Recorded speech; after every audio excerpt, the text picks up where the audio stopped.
Welcome to LiveDaf, your online Daf Yomi Shir. Shalom Aleichem and welcome back to today's Daf Hayomi Maseches CHULLIN Daf Kuf Hey. We begin on Kuf Dalet Amud Beis, the second line off the bottom of the Yom, and back to the sugya of separation between eating meat and milk. Says the Brisa, Tanya, Beishami Omer Mekaneach. How does one prepare for eating meat after having eaten milk or cheese? Beishami Omer Mekaneach. He must wipe his mouth clean and cleanse it of any residue that may be left behind before he proceeds with his basar. Ubeisilu Omer Mediach. Beisilu say one must rinse with liquid to cleanse his mouth of any leftovers. Now, what do they mean? Mekaneach and mediach. My mekaneach u my mediach. So when Beishamai say mekaneach and Beisil say mediach, what do they mean? You do this and not the other one? We turn to the next daf. Ilema, perhaps it means Beishamai Omer mekaneach. Beishamai instruct us to wipe the mouth clean. But there's no need to rinse it with liquid. Ubesilel Omer resilel, hold just the opposite. Mediach, he meant to rinse with water, with liquid, because that does a better job. There's no need to wipe it clean. So, how do we learn the machlokas? Are they opposed to each other's method? Beis Shammai maintain that wiping clean is a more effective method, in which case rinsing is unnecessary. And Beis Hillel just the opposite. Rinsing does a better job, and that's what you do without any need for mekanech. If that's the case, so then Elahod Amar Rabbi Zera. How do we explain what Rabbi Zera tells us? When he gives us exact instructions how to do kinuach, he says, "Ein kinuach pe el bepas." The only correct way to do kinuach of one's mouth is by using bread, having a piece of bread after the cheese, which properly absorbs and wipes away any residue.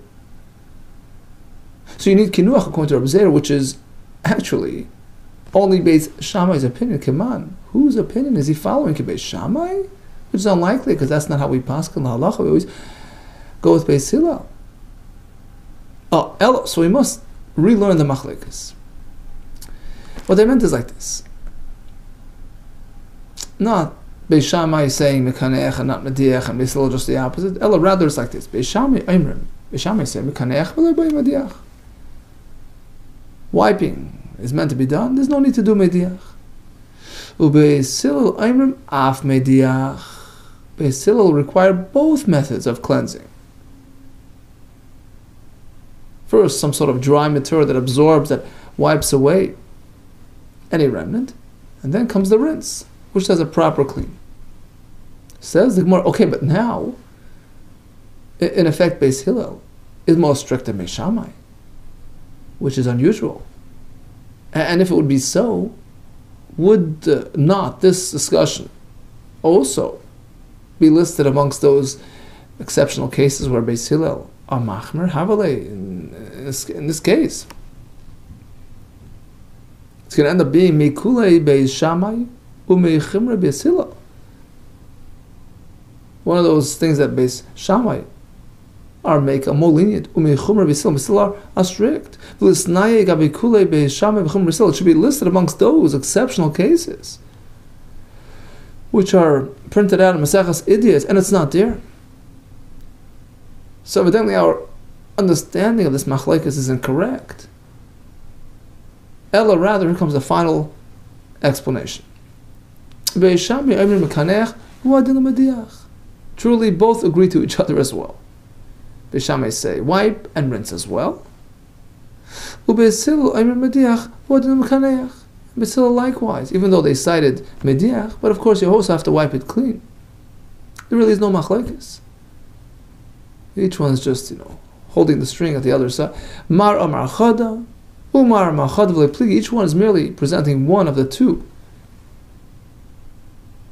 steps that are required to cleanse one's mouth between cheese and meat. V'lepligi. There really is no machlekes in substance. Gufa. Okay, let's go back and review this halacha. Amar Rabbi Zeira. En kinuach hapeh el b'pas. To properly clean one's mouth, you must have a piece of bread in between. And even that requires more specificity. It only works if it's made of wheat flour, which is chewy, which is absorbent. But if it's made of barley flour, that doesn't work. That sort of crumbles and doesn't really do a proper absorption job. Even if it's wheat, it only works if it's cool as opposed to hot and warm. If it's warm, if it's hot, it softens up, it disintegrates, it gets stuck in the mouth. It doesn't really do a proper cleanup job. And once again, it's only going to work if it's fresh, soft bread. But if it's hardened, dried bread, it's going to just crumble up and just disperse and not really be very effective in cleaning up. But the Gemara concludes, we don't have to be so particular. Any material, any food material is considered kinuach, except for extreme materials which really don't work. Kimcha, except for flour, which is really powdery and just, tamri or dates, v'yarka, or vegetables which are too soft and flimsy and don't really do a proper wiping job. So Rav Asi asked Rabbi Yechanan, Kam yisha ben basar l'gvina. So until now we spoke about ensuring that there's no real residue. You have to clean up between one and the other, whether it's meat to milk or vice versa. But is there any specific time lapse, a half-second time that's required? So he says, no, there's no need to wait. Says the Gemara, really? Is that so? Rav Chizda tells us, Ochal basar. After one ate basar, asur lechol gvina. One cannot have milk cheese, gvina. But after cheese, mutar lechol basar. You can eat basar immediately. By the way, they bring from the Zohar. Hagoyis Agron Shulchan Aruch, he brings from the Zohar. Even though halachically you can have meat right after milk, but not in the same sitting, not in the same suda, he calls it. You have to make a bracha achroina first, and then have the meat. And again, provided that there's no leftover residue, he's perfectly clean, his mouth, his hands, right? So that's regarding gvina to basar. But if one ate basar, you can't have gvina right away. There's some sort of time lapse in between. You have to make a hefsek. We'll get to that soon. And here we say, a minute ago we say, there's no problem, you can eat right away between basar and gvina. Ella, rather, his question did not pertain to meat and then milk. Ella kama yesha ben gvina lebasar. His question was between milk and meat. How long do you have to wait? Amalei, he says, there's no need to wait. Go, let's go back and review this again. Amar Rav Chizda, achal basar, asur lechol gvina. After meat, one cannot sit down immediately and have cheese. But after gvina, mutar, he's allowed to lechol, to eat basar. Amalei Rav Acha bar Rav Chizda, basar shebein hashinayim ma'u. What if he discovers some fibers of meat trapped between the teeth? Can he still have his cheese right then and there? Or does he have to clean up his teeth? Remove those trapped fibers before eating his cheese. So he says, of course, Kariyalei applied to him a pasuk. Habasa ordena ben sheneim. There's a pasuk. And Midbar speaking about the birds that they ate, and the basar was still between their teeth, and then they were struck by Hashem. So clearly the pasuk relates to basar trapped in the teeth as basar. Basar, so it's still considered basar, and it has to be removed before having your cheese. Amma Mar Ukva. Says Mar Ukva. Again, back to this question of the wait time between meat and milk. Laha Milsa, regarding this matter, I'm not as strict as my father was. He was a great man, a righteous man. I'm challah. He used a metaphor. I'm like vinegar produced by wine. Bar chambra produced by wine. So I'm like a drop down, a downgrade. Vinegar, the son of wine. L'gabi Abba, relative to my father, who was even more meticulous than I was regarding this separation of milk and meat. Look, dilu Abba, because my father, when he had his meat now at 2 o'clock in the afternoon, he would wait a full 24 hours till tomorrow 2 o'clock. He wouldn't have his cheese until tomorrow at this time ad hashta. No, but I am not so strict on this. I wait, but not that long. Not until tomorrow. I wait, till the next meal time. No. However, I in the same meal that I had my milchiks, I wouldn't have my fleishiks. But in the next meal, I'll have my fleishiks. Now, there's a lot of explanations on this Gemara, which teaches that one has to wait until the next meal to have his milk. Taisa says it doesn't mean waiting from morning to night. It means la'alter, even immediately. You wrap up the one meal, you can start the next meal. He says silka shulchan. They remove the table. That's what they used to do, and they you bench and you bracha achrein, and then you can have your next meal. However, other Rishonim learn differently. They learn that the Rambam says 6 hours, and it's based on this Gemara because he learns that the time gap between one meal and the other is between the morning meal and the evening meal. So it's a 6 hour gap, which is required between the meat and the milk. And actually, first of all, you should just know why. Why is it that when it comes to meat and then milk, it's more strict than milk to meat? So Rashi says, because basar is mighty shuman.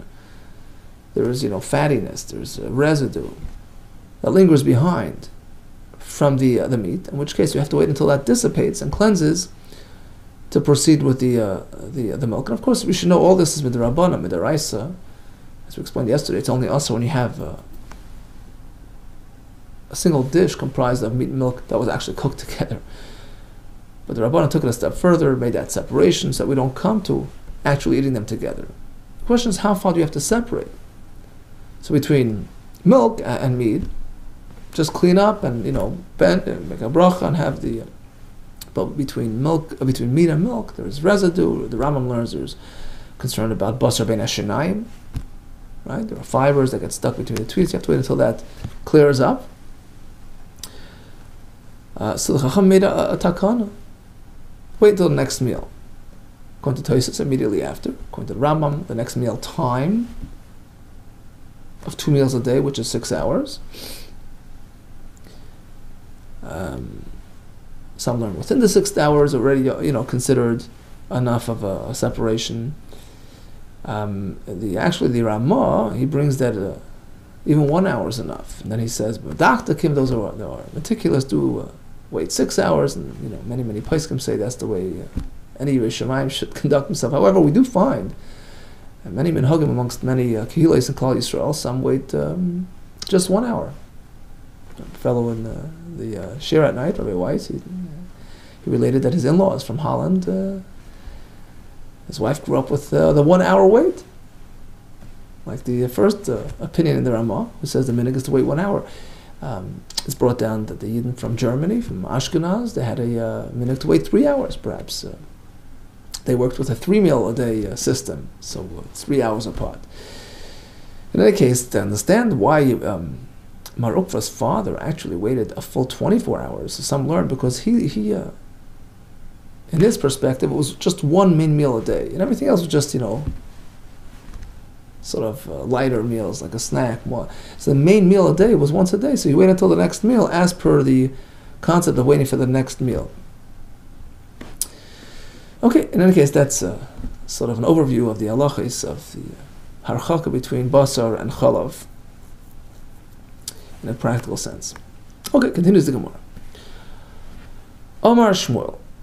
Okay, speaking about comparing oneself to one's father, says Shmuel, Ana laha milsa. I, regarding the following matter, chalav bar chamel gabi abba, is vinegar compared to a wine regarding relative to my father. Why? Dilu Abba, because my father have a sayir nichsei trei zimin b'yayim. He would be sayir, he would journey around his properties. He would take a survey, check out the maintenance situation twice a day to ensure nothing's broken, and Vana, but I just do it once a day. I only take that survey once a day.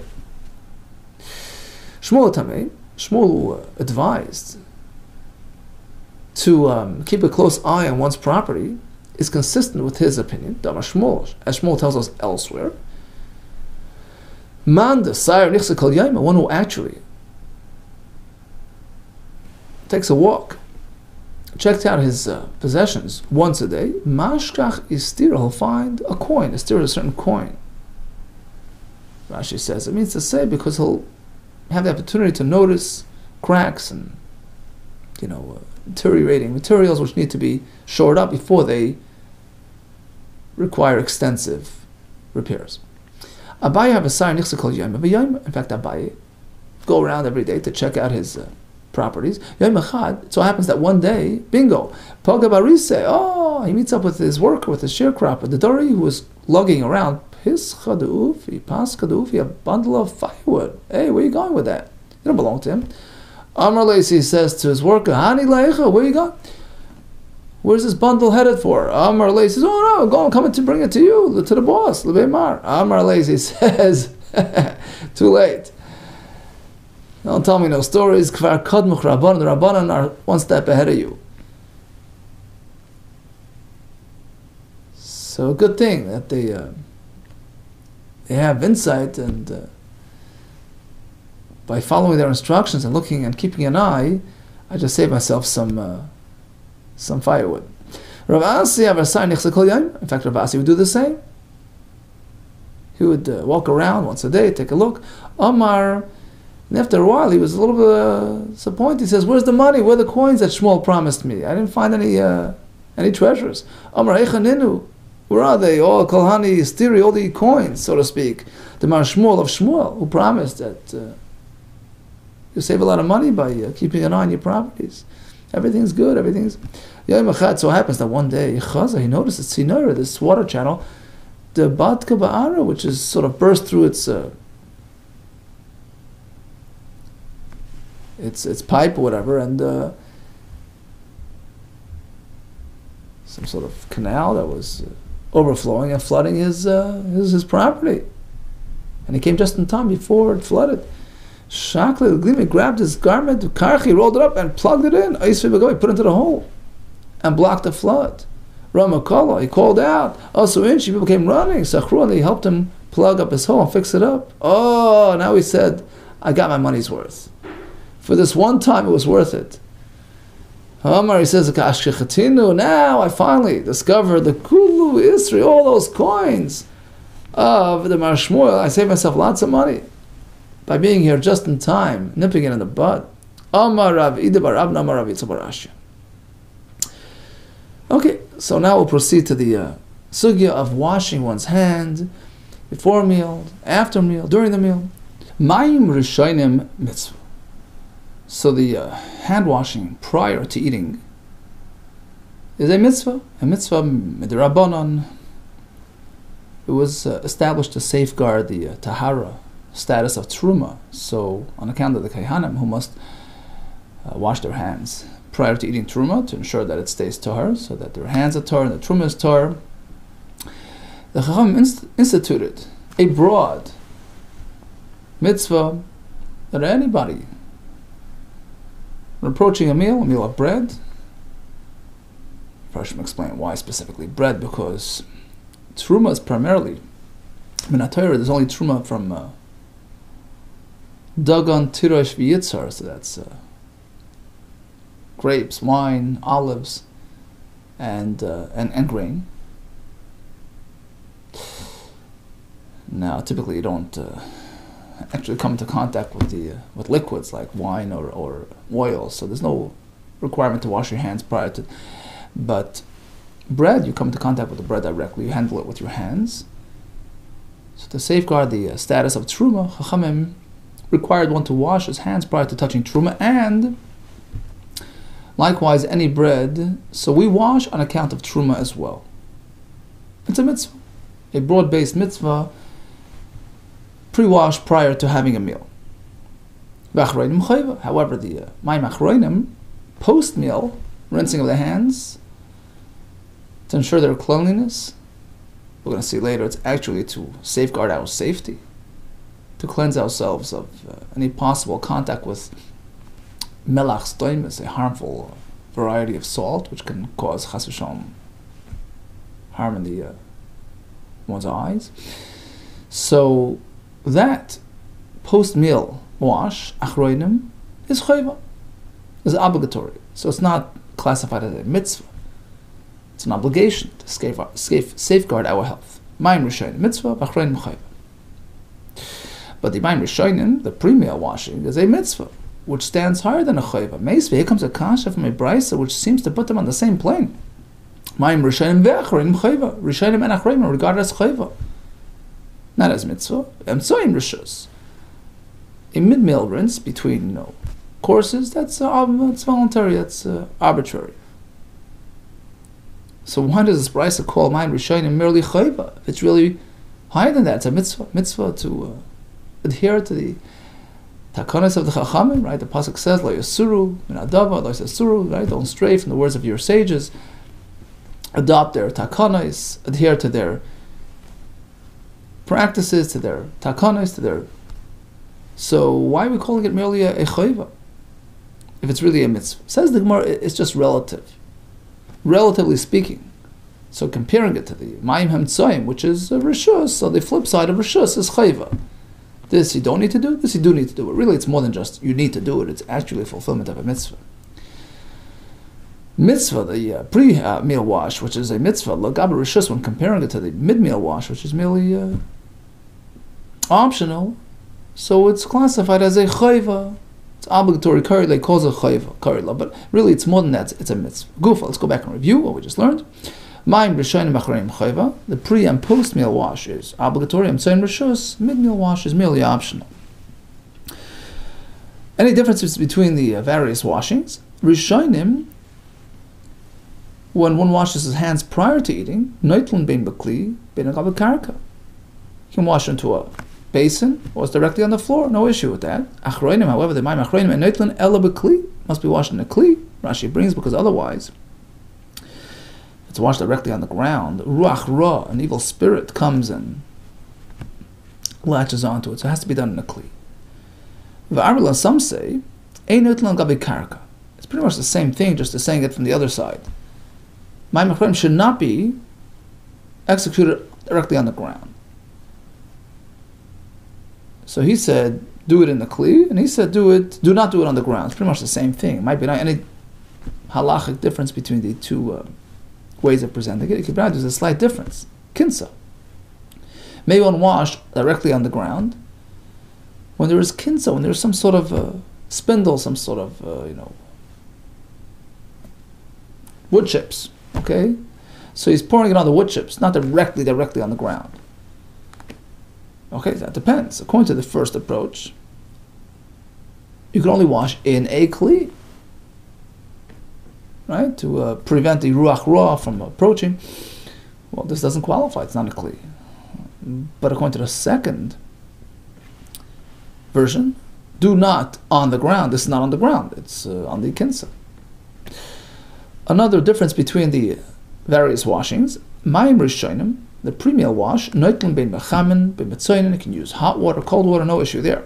Achroinim, but mayim achroinim, which is meant to come and cleanse your hands, achroinim ein noitlin el betzoinen, you must use cool water, meishachamen, because otherwise if it's hot, mefafin, so you die, it just softens the skin and actually pushes in any residue, ve'ein ma'avirin azuma, rather than removing it, it actually absorbs into the skin, so not recommended. Mayim rishonim noitlin ben mecham b'mitzoyin. Okay, so let's go back to that halacha. Mayim rishonim before a meal, you can use cold, you can use hot. Amar Rav Yitzchak bar Yosef amar Rav Yanai, hold it, not too hot. Leishano, Hot is only allowed, ela she'ein hayad, we turn to my base, soiledus. Soiledus means it doesn't jump back. Rashi says it doesn't get burnt. His hand doesn't burn from it. Soiledus behen. But if it's that hot, aval yad soiledus behen, then don't wash. Ein noitlen behen. Rashi explains you can't wash because it's batlu. Once it heats to that point, it's no longer regarded as regular water. It loses somewhat its water status. Interesting, perhaps because of the excitement of the molecules. It's almost like on the verge of becoming steam, and halachically, it's not considered like mayim regarding till sedayim. So according to this first version, mayim rishonim can be done with cold or hot, as long as it's not super hot. However, some apply this definition on the second part of the halacha that we learned, that it's going on the post-meal wash. You can only use cold, but not hot. On this, heat is only a problem if it's super hot. But if it's not that hot, you can use it even for my machroinim, because it will cleanse it properly. It will do a good job. Oh, so what can you infer from this? The whole issue is limited to my machroinim. Apparently, my rishonim is no issue at all. As hard as it is, it's okay. It's mutter. I think that's where the two shittas in Shulchan Aruch come from, depending on the version in the Gemara. Right? Can you wash with hot or not? Can you wash Mayim Rishonim with hot or not? Depending on how you learn the Gemara. I think we meant to be machmer and avoid hot by Mayim Rishonim as well. Imtzoim Rishus. What about the mid-meal rinsing? That's optional, just for cleanliness. When do we say it's optional? Between two dishes, both milchiks, both fleishiks, so then it's just a question of, preference. But if it's between tafshel, which is a fleishik, a dish, and cheese, then you have to make sure your hands are super clean, right? So you have to really wash your hands. Amar Avida Brei Drabechia. Why do the Chacham obligate us to wash my machroinim? There is a specific salt called melach sedoimis from stoim, a certain type of stoim salt, which is interestingly found everywhere. Can blind one's eye. It is found kikurta, like one drop bikur in a full kur. So every sack you'll have a little bit of. Interesting. It's not geographically, connected. It seems like it's an element found in all salts.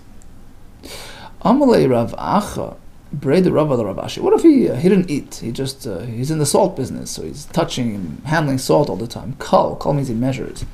He measured milcha. He measured salt. Does he have to wash his hands afterwards? Amalei says, of course. Let me buy it. It goes without saying. Interesting. Taisus in Amar Aleph says that. Although the Gemara depicts it as something which has to be done, it's chayva because of melach stoimis. He brings that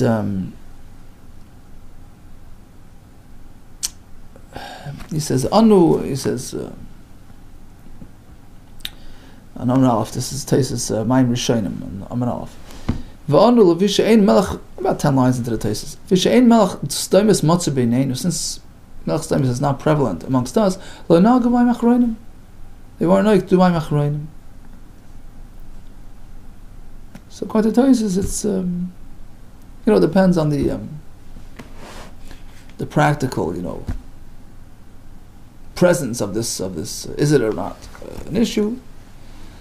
But interestingly, in the I think the Vilna Gaon, the Goy Sagro is very mock, but he says all the takanas that were established by the Chachamim way back in the day, even though it appears that it's based on this or that reason, he says all the takanas have revealed reasons and they have hidden reasons that are connected to the mystical part of Torah, Sisri Torah. Even if you don't have, it's not, perhaps the revealed reason is not applicable, but you still adhere to it because of the deeper meaning, and hence the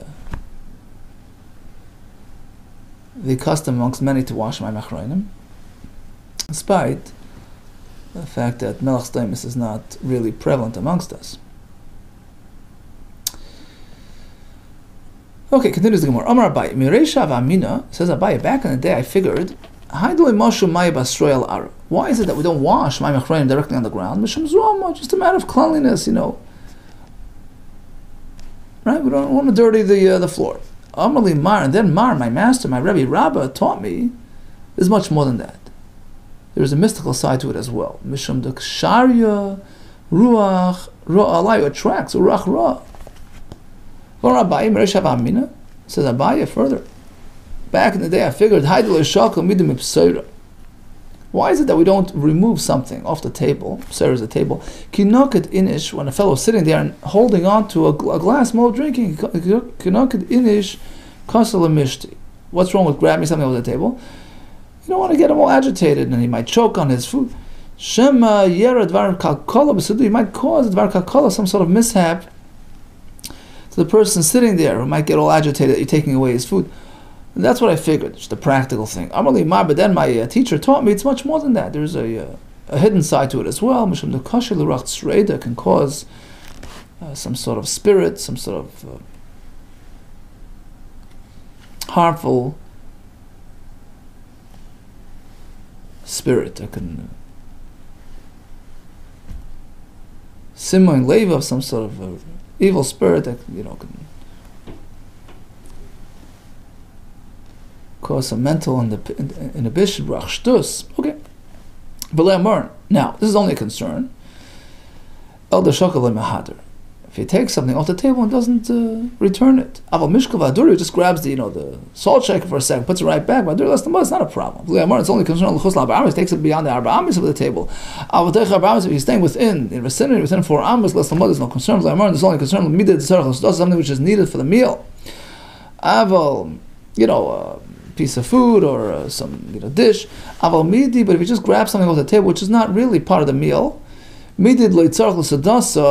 once again, no harm is done. Mar bar Ashi was very careful. Kapidi was concerned. Even the mortar and the pestle, the tavli of seasoning which was on the table, because it's midi. The tzrichus sedasa was something which is needed for the preparation of the meal. And he wouldn't remove it off the table when there was anybody, still holding a glass of drink. V'amar Abaye, Mireisha v'amina, says Abaye, back in the day I figured, the kanshi nashvara, the crumbs that fall off, the table. The reason why we even sweep them up, to keep the house clean. I figured it's just a practical thing. But then Mar told me it's more than that. Kashi. Chas v'shalom can make one susceptible. So kashi is it's a euphemism. It can be difficult, meaning it can bring about a difficult situation on the use of poverty, because the Rashi brings the sar, the malach that's in charge of poverty. He's attracted to unclean environments, and so if you clean up properly, he has no access. In fact, it was this fellow, who was seeking him, Sora, the minister, Danayusa, poverty, the malach of poverty, was seeking to access him, to affect him, to make him poor. And you couldn't get to him. Why? Because he was very clean. So sweep up after himself. Make sure nobody steps on his crumbs. The Kazor Anash Vara. Tuva was very careful with his crumbs. So one day, Karich, Rifta. So he was sitting down to have his lunch. Rifta, his bread, ayavli on the grass. Oh, he's not going to sweep up the grass. Amar, so the Malach was keeping an eye on him. He said, now I'm going to get him. Now he's going to fall into me because he's not going to sweep up his crumbs on the grass. No, what happened? Basa did achil. After this fellow finished his meal, what did he do? He went to get a shovel to clean up. I see Mara, he grabbed a shovel. So he dug up the grass with the crumbs inside. He dumped them into the local river, out of the way. Now the Malach was really exasperated. Shamay, so the fellow heard a voice. The Ka'amar heard the Malach saying, "Vai, woe to me, the Abke." I was chased out. Abu Gavra, this man, meaning himself. The Malach was referring to himself. I was chased out. I was ejected, basically, from this fellow's home, from his parnas. I couldn't interfere with it.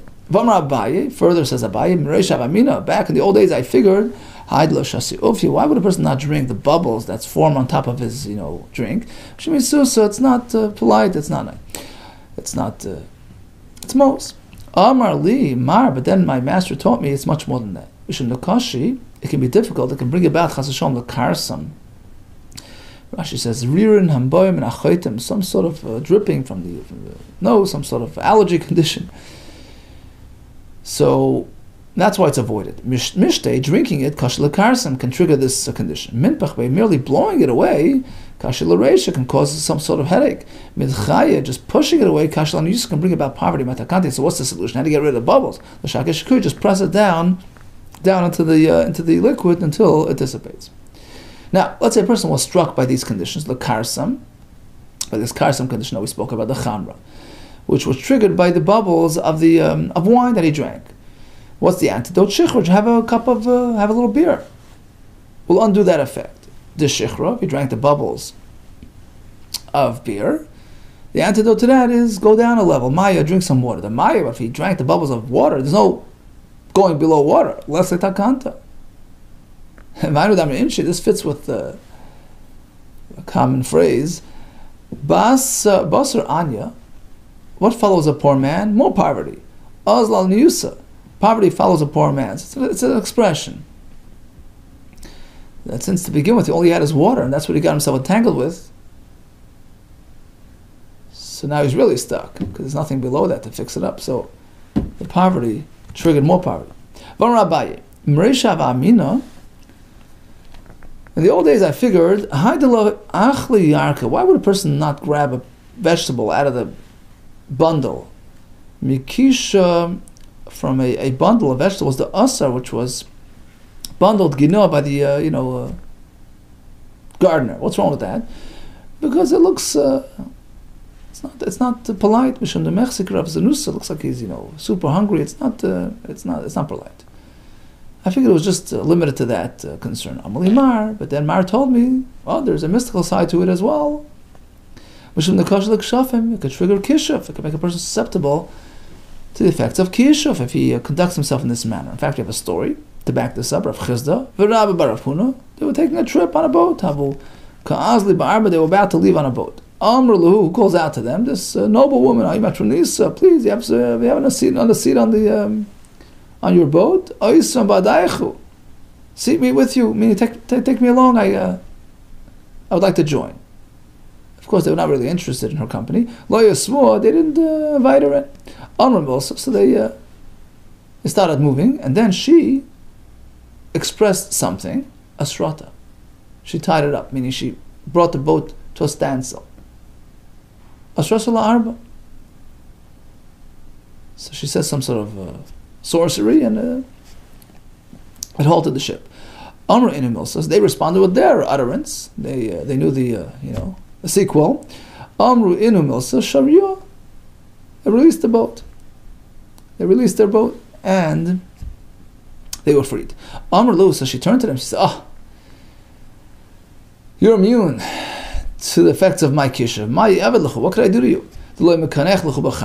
Because in your conduct, you avoid practices which would make you susceptible to the effects of my kishuf. Number one, you don't clean yourself in the base with pottery. So you don't use the piece of pottery. You don't kill a kina on your amanayich, on your begadim. You never kill a louse on your garments. Nor do you eat the vegetable straight out of the bundle, right? So these things are items which typically can make a person susceptible to kishuv, and you're careful from these things. So you see from here that in fact there's something more than just derech eretz. To avoid this practice, it's more than that. It also relates to the spiritual realm as well. Abai continues, he says, in the olden days I figured, why would a person not eat a vegetable that fell on the ground, nafalat mitaka, that fell off the table on the floor? Again, because it's not clean, it's not, Amar Limar, then my master explained to me, once again, Mishum de Kosh, this too can trigger some sort of odor issue in one's mouth, so it can have some sort of negative spiritual effect, some sort of present a health concern. Continues Abaye, in the olden days I figured, why would a person not sit beneath an eave, like a downspout? Lest he be veil himself to the next flash of wastewater. Just a practical concern. And once again, Mar teaches me it's more than that. Because that's where the evil spirits are congregating, right there. So lest you, go into their territory. In fact, there was a story. There were these porters who carried around, they were transporting this barrel of wine. No, it got a little heavy. So they wanted to, sit down a second to rest.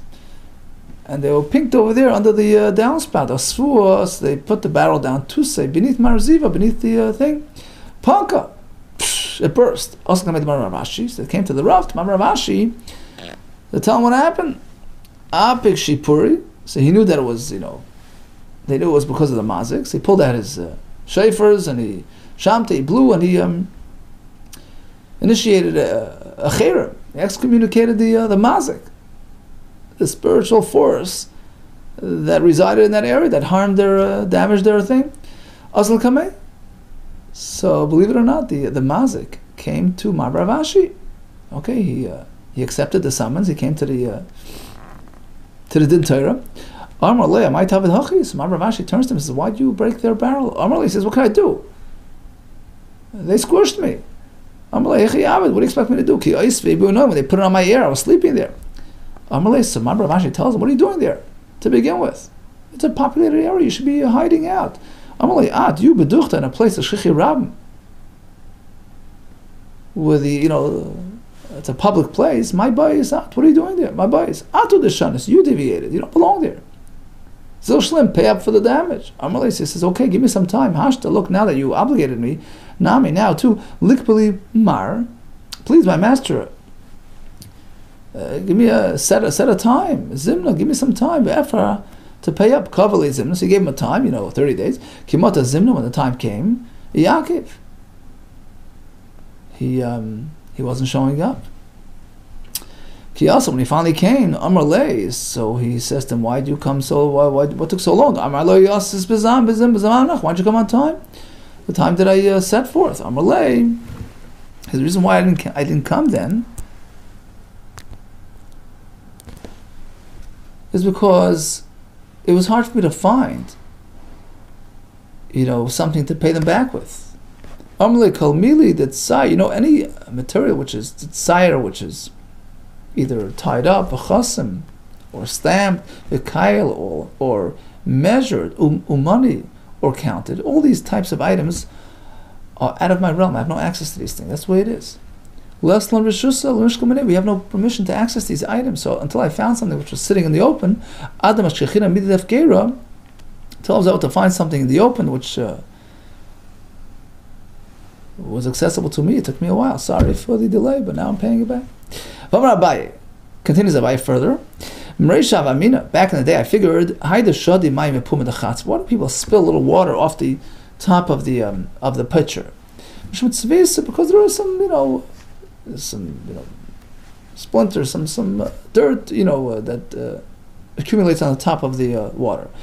So it's just a cleanliness issue. But then my Rebbe taught me the reason why we spill it away, because there is mayim arayim, water that the shadim drank from. So concerned perhaps there was water of a shade, so that's why we spill it off. In fact, there was a story, Ahu bar Sheda, this shade, Ava bar Papa, who Rashi says was Mishamish Rav Papa, he served Rav Papa. Okay, Azal Asuye, he went to get Maya water Minar, to get water from the river. They sent him out on a mission. And it took him too long. Yaakov. It took him a while to come back. He also, when he returned to Amalek, he said, what took so long? We're thirsty. Am I Yaakov? Why'd you daddle? Why'd you delay? Amalek just says, what do you mean? I waited until the harmful waters passed by. My Rashi says, the shade had a good eye. He can tell what's going on. He says, I had to wait until that water passed. Okay, as this conversation was being conducted, we turn to the next page. So the shade noticed that the members of the household had an interesting practice. They would spill a little water off the top of their glass. They would spill a little water off the top of the chatzah, means the barrel, right? Okay, so spill out a little water to get rid of this harmful, so he says, had I realized that you had this practice, I wouldn't have had any concern. Amar, he says, Yadana. Had I only known the regalis, you have this practice to spill off some of the water, I wouldn't have taken my time. I would have just brought you regular water, knowing that you look after it yourself. Interesting that the Taisus asks, why do you have to take this long and wait so long? Just get the water, come home, then spill off the top. Why didn't the Shei do that himself? So he says, because he was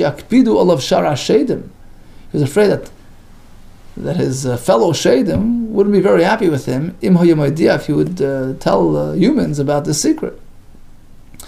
That's one terrorist that brings why he didn't volunteer to do it himself. So he kept it sort of under wraps. He waited and waited until that water passed. He drew the water. But then when he saw that the humans have discovered the secret, we know Gemara, we know Abaye taught us, Abaye and his Rebbe knew all the secrets. So now there's no worries. Okay, so in a nutshell, the first part spoke about hefsek between basar and chalav. So the first, baseline requirement is cleanliness, right? Make sure the mouth is clean, the hands are clean, and that works. Of course, that's required both ways: meat to milk, milk to meat. In terms of an actual, wait time between the two, so between milk and meat, there is no such requirement. But according to but it is brought down that the minhag is to wait a half an hour. Some bring the zoyar has a lashon shatachad of 1 hour. Some say shata means a full hour. Okay. That's already for the big machmira. But according to the baseline halacha, there really is no. In the Gemara, there's no mention of an hour, even a half hour, which is the minhag, is not mentioned in the Gemara, but it is a minhag to wait. But in reverse, it is actually a requirement. There's a concept of the Rashi says a shuman. The basar has shuman, leaves over residue. The Rambam works with the concept of the basar stuck between the teeth, and that's why we give a significant time lapse between consuming milk, meat, and then going and consuming milk. It has to be in a different suda, whether it's 1, 3, or 6 hours. Now, interestingly, regarding youngsters, ktanim, we like to apply everything, all our rules, all our standards to the ktanim as well on account of chinuch, but it is brought down. The Shevet HaLevi or Vazon itself brings down that it's all a matter of age and it has to be age appropriate. Slowly but surely you give them that hefsek. Whether you start with an hour, then move it up to to 3, then eventually to 6. But it's a gradual process. But certainly he's not required to start off his life with a 2-year-old with a 6-hour wait. For them, it's mamash chaya nefesh. He needs his milk. He needs his right. Okay, that was one Indian, and then we discussed the